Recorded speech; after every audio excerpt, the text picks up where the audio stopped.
নমস্কার বন্ধুরা, আজকে খুব টেস্টি ও লোভনীয় একটা রেসিপি নিয়ে হাজির হয়েছি। চলুন তাহলে রেসিপিটি দেখে নেওয়া যাক কী কী উপকরণ দিয়ে করি। তো আজকের রেসিপিটি হচ্ছে খুব সহজেই ঝিঙে আলু পোস্ত। তো চলুন দেখে নেওয়া যাক রেসিপিটি কিভাবে তৈরি করি। প্রথমে একটা কড়া বসিয়ে নেব। কড়াটা গরম হয়ে এলে তাতে আমি সর্ষের তেল দিয়ে দেবো। ফোড়নে আমি অল্প পরিমাণে 5 ফোড়ন দিয়ে দেবো। আপনারা চাইলে ফোড়ন নাও দিতে পারেন। তো ফোড়নটা একটুখানি নেড়ে নেবো। ফোড়নটা থেকে হালকা একটু গন্ধ বেরোলে তখন আমি এর ভেতরে ছোটো ছোটো করে ডুমো ডুমো করে কাটা আলুগুলোকে তেলের ওপরে দিয়ে দেবো। আমি এখানে 3টে মাঝারি সাইজের আলু ব্যবহার করেছি। আলুগুলোকে আমি ছোটো ছোটো করে কেটে নিয়েছি, দিয়ে আলুগুলোকে হালকা ভেজে নেব।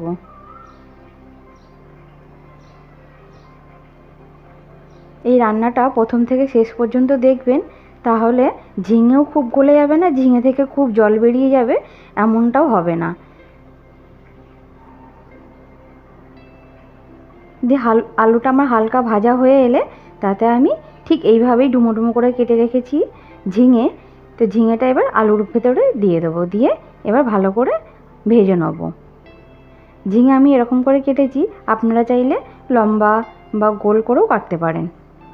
তো ঝিঙেটা আলুর মধ্যে দিয়ে আমি খুব ভালোভাবে ভেজে নেব যতক্ষণ না পুরো ভাজা হচ্ছে। এখানে একটা জিনিস বলি, এখানে প্রথমে যখন ঝিঙেটাকে কাটবেন তখন ঝিঙেটা খোসাটা ছাড়িয়ে ঝিঙেটাকে ধুয়ে তারপরে ঝিঙেটা টুকরো টুকরো করে কাটবেন, তাতে ঝিঙেটা থেকে খুব বেশি পরিমাণে জল বেরোবে না। তো এখানে ঝিঙেটা আমার খুব ভালোভাবে ভাজা হয়ে গেলে আমি এখানে মাঝারি সাইজের একটা পেঁয়াজ কুচি করে রেখেছি। পেঁয়াজটা এবার আমি ঝিঙে আলুর মধ্যে দিয়ে দেবো, দিয়ে খুব ভালোভাবে ভেজে নেব।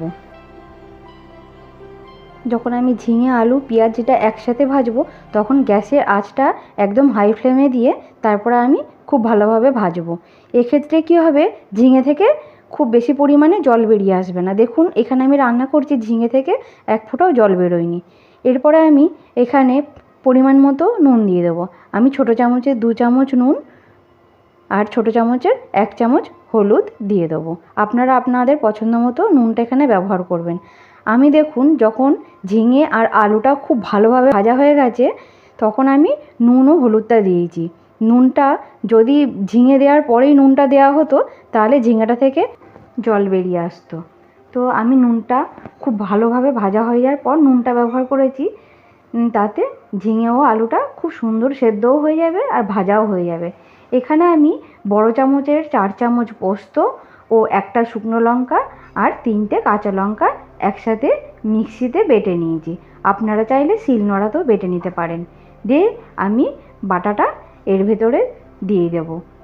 দিয়ে এবার মিক্সি ধোয়া যে জলটা আছে সেটাও আমি পোস্তর সাথে খুব ভালোভাবে মিশিয়ে ঝিঙে আলুতে দিয়ে দেবো। এরপর গ্যাসের আঁচটাকে মিডিয়ামে দিয়ে আমি খুব ভালোভাবে হতে দেবো। এখানে আমার ভাজাতেই অর্ধেক আলু ঝিঙে সমস্ত কিছুই খুব ভালোভাবে গলে গেছে। তো এখানে মিডিয়াম আঁচে দিয়ে আমি খানিকক্ষণ হতে দেওয়ার পরে আমি হাই ফ্লেমে দিয়ে একটু শুকনো শুকনো করে নেবো। আপনারা যেরকম ভালোবাসেন সেরকম করবেন। তো আমি এই পর্যায়ে নামিয়ে নিয়েছি। তো আপনাদের রান্নাটা কেমন লাগলো অবশ্যই কমেন্ট করে জানাবেন। আর রান্নাটি যদি ভালো লাগে তাহলে অবশ্যই করে একটা লাইক ও সাবস্ক্রাইব করে পাশে থাকবেন। আর বাড়িতে অবশ্যই একবার করবেন, দেখবেন ছোট ও বড়রা সকলেই খুব পছন্দ করবে রান্নাটি।